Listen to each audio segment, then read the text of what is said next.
bud. I'm Marshall, and this is Paint and Lore. Today we're diving deep into the art of painting Kroot flesh and leather using a Kroot Hound. Not just that, we're also going to delve into the lore of the Hounds, talking about their evolution and the part they play in Kroot society. But first, disclaimer. Let's get this out of the way. The frickin' camera, seriously, getting it to focus is like trying to get maple syrup out of a tree in January. Don't worry, I'm working on it for future videos. To get rid of the grey plasticky look of the miniature, base coat it in Abaddon Black.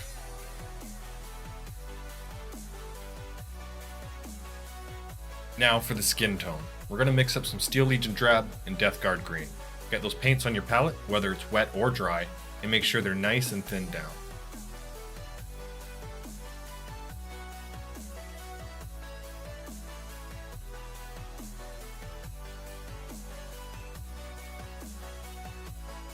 Once you got your paints ready, mix them up real good. You want equal parts of both until you get this nice greenish brown tone.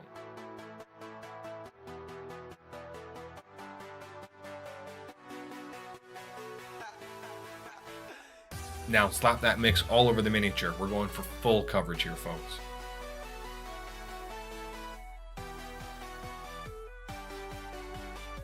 Alright, gather round, because we're talking about these Kroot Hounds here, These critters are the real deal when it comes to scrapping it out in combat.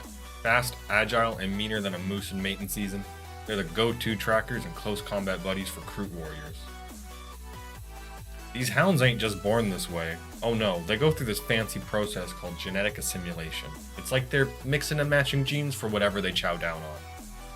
So, when the Kroot have themselves a feast, they're not just filling up their bellies, they're shaping the future of their pack. And if they go overboard on that buffet, they might end up morphing into one of these snarling hounds themselves. But this is where it gets interesting. These hounds aren't just random mutts who are running wild. They're tight with their Kroot handlers, sticking by them through thick and thin, whether they're out hunting or battling it out. You can bet these hounds will be right there, following their Kroot buddies' lead without missing a beat. Kroot Hounds are the ultimate hunter and trackers. They've got senses sharper than a maple leaf's edge, making them perfect for sniffing out prey or enemies in the wild. With their speed and agility, they're like the Usain Bolts of the forest, covering ground quicker than you can say sorry. These hounds are like the Kroot's wingman in battle. They're there to flush out enemies, disrupt formations, and get up close and personal in the fray. With teeth and claws as sharp as ice skates, they're not the ones to be messing around with in a brawl. And let's not forget their talent for scouting and recon missions, With their stealthy moves and quiet paws, they're like the ninjas of the Kroot squad. Sneaking ahead to gather intel on enemy movements, it's like they got a sixth sense for sniffing out trouble. But here's the real kicker.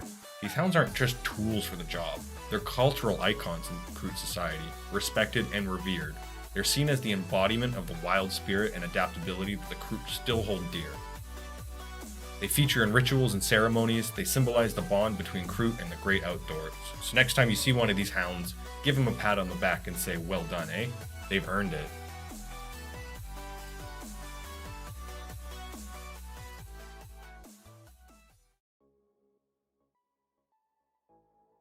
Now that we've got our base coat on, let's bring some life back into these hounds with some Athonian camo shade. Give them a good wash. Make sure to get in all the nooks and crannies and behind their ears. But don't let it pool up or drown out the details. Use your brush to tidy up excess and you'll be fine.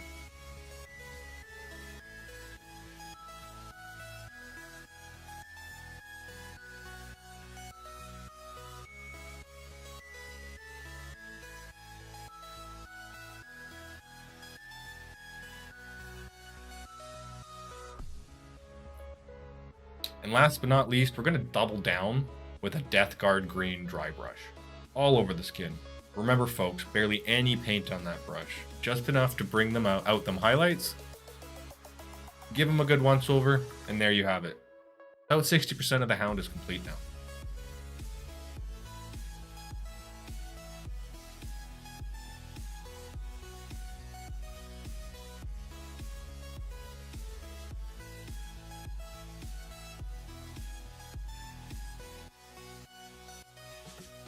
Now, grab some Screaming Skull. Thin down, mind you, not too watery, we're not trying to brew American beer here. And let's get to work on these good old boys' gator-like belly scales. Take care not to overspill onto the skin tones here, but you also don't need to fret too much if you don't fill her up completely. Not something I normally say. We'll be giving this area a good wash later on, and that will clear out any issues there. And once you've sorted out the belly, move on to the toes on all them legs. Let's give those paws the attentions they deserve. And after you're done with them toes, it's time to tackle them spines around the shoulders and the face of the hound.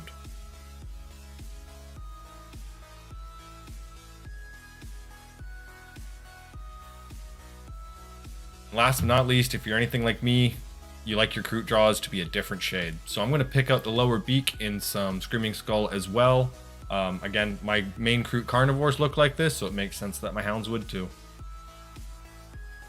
To bring some depth to these areas, I should say, everything gets an Argrax Earthshade wash, especially the belly, and making sure mainly it's pooling up in the round sections to the edges and the lines that divide the plate, but not on the flat plates themselves. Now it's on to what I'd like to call basic leather painting. First off, grab your Rhinox hide and start laying down a solid coat on the hound's ponchos and the pouches. We want those areas covered real nice and proper here. Once that's all dried up, grab yourself a Drybrush. Any size you reckon you can handle without going haywire will do. Personally, I rigged up an old one from a crusty brush I had because my brush control ain't exactly top notch. But hey, it gets the job done without making the mess. You can also opt in for edge highlighting here, but I'd like to make that call. I typically make that call based on how many of these I gotta paint. If I'm doing like 5 to 10, edge highlighting might be a little bit, too much. If it's just 1 or 2 or 3, then sure, why not give them the extra love you need. Lastly, you're going to hit all that leather with an Argrax Earthshade wash. This will bring all the colors together while adding some nice shadows. Mind you, it will also give it a bit of a shine, so we got to make sure later on to slap on an ultra matte varnish over the whole shebang that will bring that gloss down. Now, quickly onto the metallics. Real straightforward. Grab some Iron Hand steel and start picking out any area you want to be steel or iron. I chose the straps on the pouches and the medallion on the poncho just for some visual interest. And then once I was done, they'd get a wash of Nuln Oil to give them some depth. As for the bracelets on the legs and the beads in the frill, I gave them a nice coat of Retributor Armor Gold. After that, hit them with a wash of Reikland Fresh Shade to make them really pop. After all, we do want these bad boys standing out like a Mountie in a snowstorm. Real quick, the eyes. I don't have it scripted. This is unscripted. Oh shit. Okay, Corax White. Just pick them out. Pick out the eyes with Corax White, and then take whatever color you want, whether it be red, yellow, blue. Take a wash tone of that, and then pick out the eyes with that. Make sure it gets into the recesses, so you have a bit of like a predatory glow. You'll see in the next step here, I'm using Ball Red as my choice of contrast, but I typically find for the animal eyes, yellow, blues, reds, greens. Those washes work really well for that kind of glowy, deadly eye look. Now it's time to base this mini, eh? Here's the quick and dirty method. Slap some paint dots on them Kroot's feet, and then dry fit it into the base.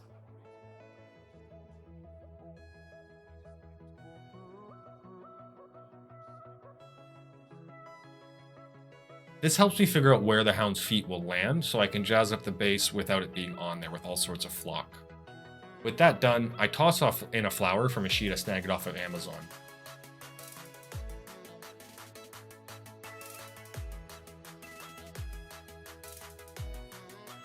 Spread in some basing glue with a paperclip around the base, making sure to leave the dots free of glue.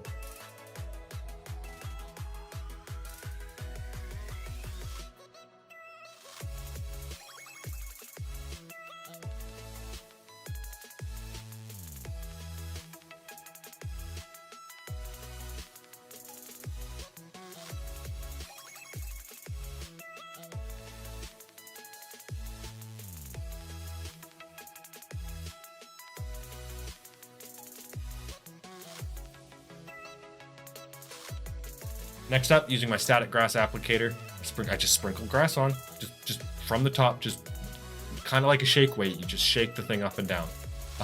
Remember, it's crucial, those foot dots don't get flocked or glued. You want those paws planted firm and free when it comes to glue the mini down on the base later.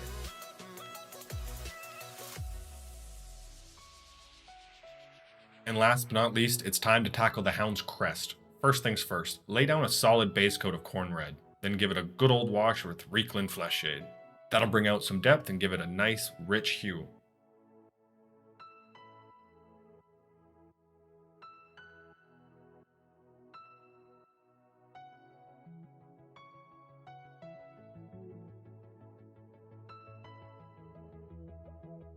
And, to top it all off, give that crest a hearty Drybrush with Evil Sun's Scarlet.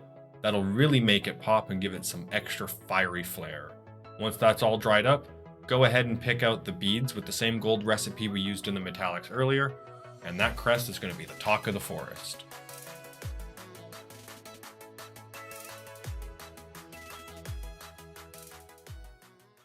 Hey ya hosers, if you've been loving our paint splattered adventures and want to see more epic brush strokes and lore snippets, hit that like and subscribe button to Van City Minis, eh? And with that, on to our grand reveal.